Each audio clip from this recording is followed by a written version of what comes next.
Bloomberg Audio Studios. Podcasts, radio, news. The Stock Movers Report, your roundup of companies making moves in the stock market, harnessing the power of Bloomberg data. Let's take a look at some stocks on the move this week. Carol Master along with Tim Stanovic, and joining us is Bloomberg News equities reporter Alexandra Semenova.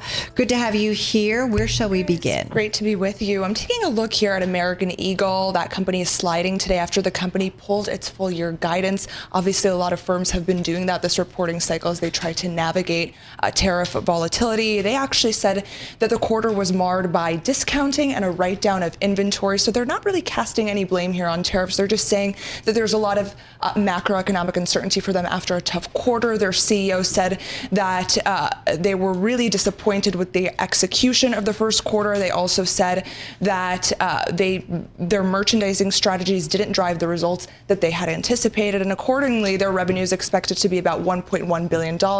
That's a decline of 5% from a year earlier. That's interesting to hear macroeconomic uncertainty rather than, hey, it is actually tariffs that are causing us to pull our guidance. They kind of here. used a broad-based term there to describe Maybe you what could happened. throw tariffs under uncertainty. Yeah, a lot of companies have been getting away with doing that. I think that's fair. I always feel like with the retailers too, like you got to kind of like look at the individual retailer, right? Because there are just some that maybe their model's changing, a challenging environment, or they're whatever. But I mean, the stock's down 28% year to date. Yeah, and also a pretty bad move today as well. 5.7% today. It was down as much as 8.8%.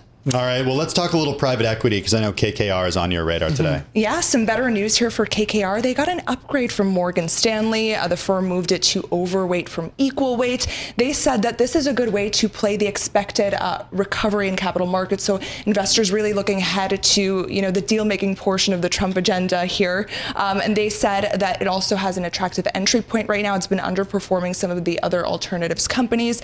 They raised their price target to $150 from $120. The shares closed yesterday at about $127. They just want deals to start happening. Exactly. Everyone wants the deal. Private equity, private credit. Like we want things, return some money to investors. Companies are IPOing again. Yeah, this obviously with eToro today, that's kind of a good start to what people are expecting. Maybe we'll see some deals. I don't know. What did they say at Milken, Carol?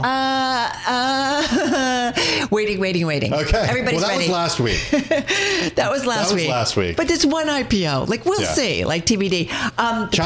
Chime said yesterday they were filing. That's right. They did say that, right? CHYM is going to be the ticker. I think everybody's taking, advantage of, a market that's coming back. I will say that price target bump up, though, to 150 from 120. Yeah, that's a pretty hefty one. That's a pretty hefty one. That's some upside there. Let's talk about Boeing soaring. We've been talking a lot about what's, the news coming out of the Middle East. Great day for the company. A great year, really. They've been rebounding, a really good comeback for them. They won an order from Qatar Airways amid a flurry of deals between the Gulf nations and the U.S. as the president visits.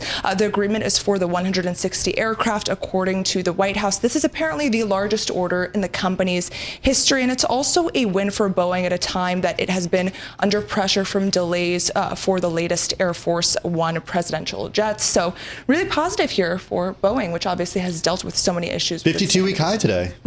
Yeah. But way off its highs of the day. I mean, it was up as much as 3%, now just up about 0.5%. So. Yeah, it had been grappling, of course, with its 737 jet issues, being responsible for some of the crashes that happened.